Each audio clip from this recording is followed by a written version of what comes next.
there, my name's April Demito, and I am the clinical coordinator for women's health and therapeutic techniques.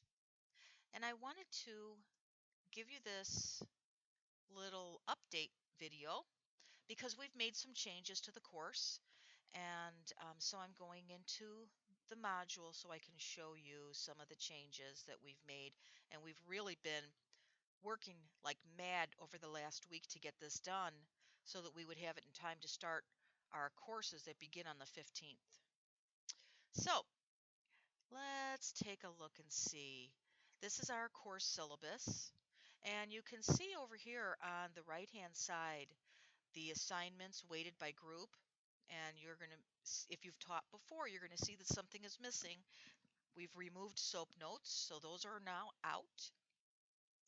And I have increased the weight of clinical rounds discussion because I found, and I've been teaching this course since it began. Um, I have a strong background in women's health, and I have found that the clinical round discussion is a wonderful opportunity for students to learn. And I will elaborate on that a little bit later. Other changes, I have made revisions to the course to reflect the third edition of the textbook. We had been using the second, which was really it was not a good source. This textbook is much better. And some of the links have been updated and changed. So please, if you access any of the links and they're not working, let me know because I have the ability to change those. And let's see, the breakdown of the grades, here we go. And SOAP notes have been removed. And then we have all of these things, all of these assignments due. Now I'm going to go into the modules themselves. Now when we look on this left-hand side, we have the syllabus module, grades, people. So let's go to the modules.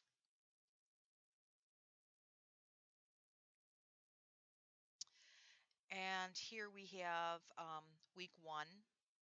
So week 1, our introduction forum, and we've got our overview. And something I think you're going to see different with the overview here, if it'll open for me, is I've replaced all of the PowerPoint presentations. So I have gotten rid of all of the old ones and put in the ones that are connected to the third edition textbook.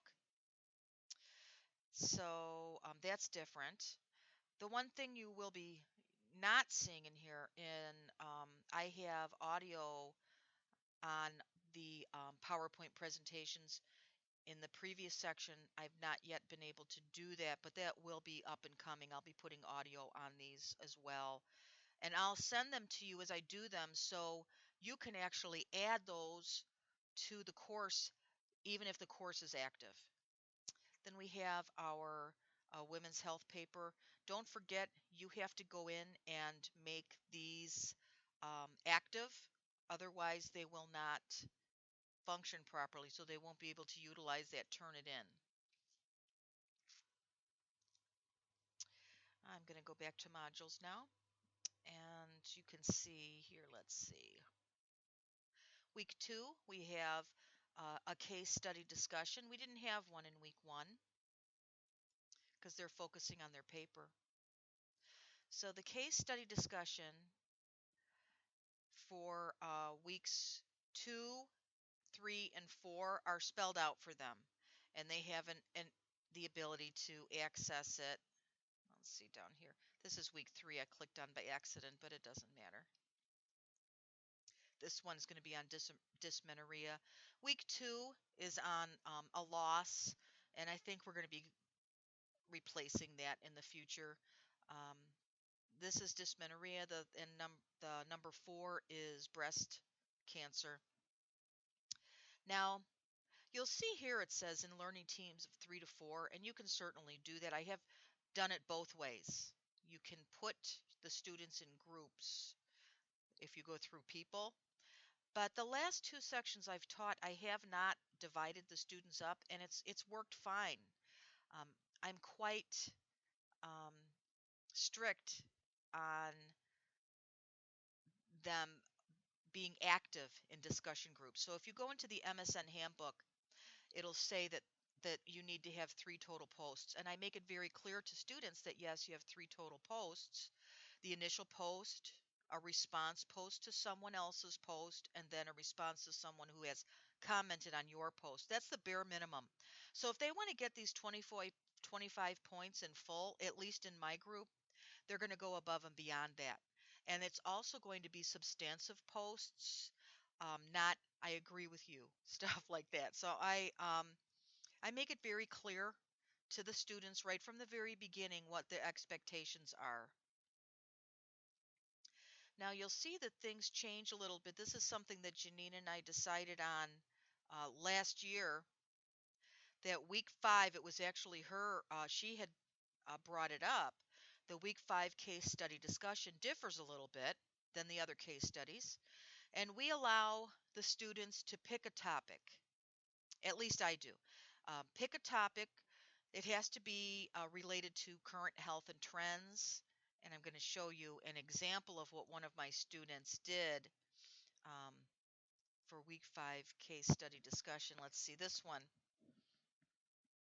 This particular student elected to write on intimate partner violence and sexual assault in military women.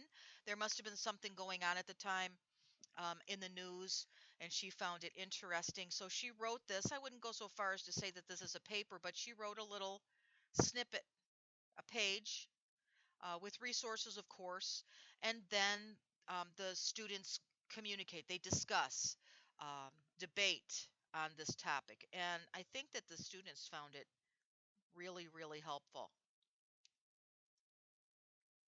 So that's week 5.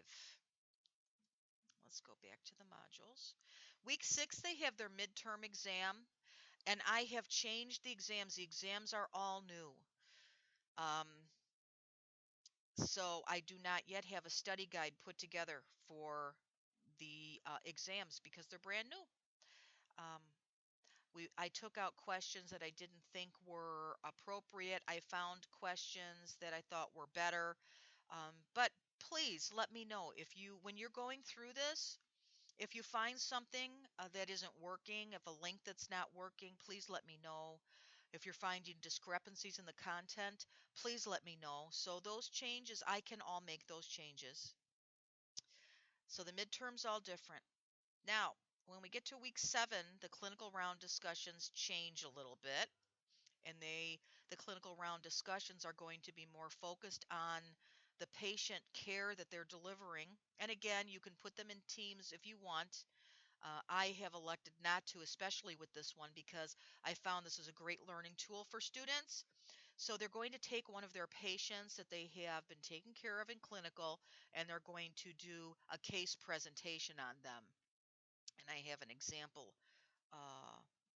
of this too. Nope, that's not that one. This one. So this particular student, we start out by writing a focus note. This is not a SOAP note, it's a focus note. Now, this student went a little above and beyond the expectation. They don't have to be this complete, but I chose this one because I think she did a good job on it. So she's done a focus note on her patient, and then she's taken the diagnosis and she is going to teach us about it. Now, there are key concepts that she's going to include in this. So she's chosen polycystic ovarian syndrome, and now she's going to discuss symptoms, risk factors. First, she's defined it up here: symptoms, risk factors, diagnosing it, and then the treatment of it, and is there any prevention techniques. I think it's important that these key topics be covered so that they can get a good understanding of the disease process. And then this needs to be referenced as well. And then students discuss back and forth comments, other other interactions may be, oh, I suffer from this, or I know someone who had this, we did this, try these holistic measures. And I think that this is a great opportunity for them to learn and begin to build a notebook. I advise my students to start making a notebook. I used to teach advanced assessment and physiology. And I tell them right from the very start in that core to start a clinical notebook so that they can have this when they begin working as nurse practitioners. Um, I think I would have found it helpful. And when I actually did make one after I began working as a nurse practitioner, and I found it as a great tool. All right, so further, and you can see that now in the weight, I've put a lot more weight on those clinical round discussions because they are more complicated. And then as we move forward, paper number 3 is due in the 11th week, and then we have our final exam. So I hope that you found this helpful. And please, any suggestions for improvement? This course is continually evolving, and major changes are going to be taking place next year when it is divided into 2 courses. But for right now, I think that we've done great uh, in a matter of a week getting the SOAP notes removed, updating the PowerPoint presentations, and switching out the exams. I think that we've done a pretty good job with that. So again, anything comes up, please send me an email. I work a lot. I'm a full-time nurse practitioner in the clinic, and but I am always looking at my email on the phone because I like to respond to students quickly because I understand their concerns regarding uh, and the stress that they're under being in a program myself. So I get back to you. If I haven't returned your email within a couple of hours, most certainly in a day, I didn't see it. So please resend it. And I wish you the best of luck and have a good evening.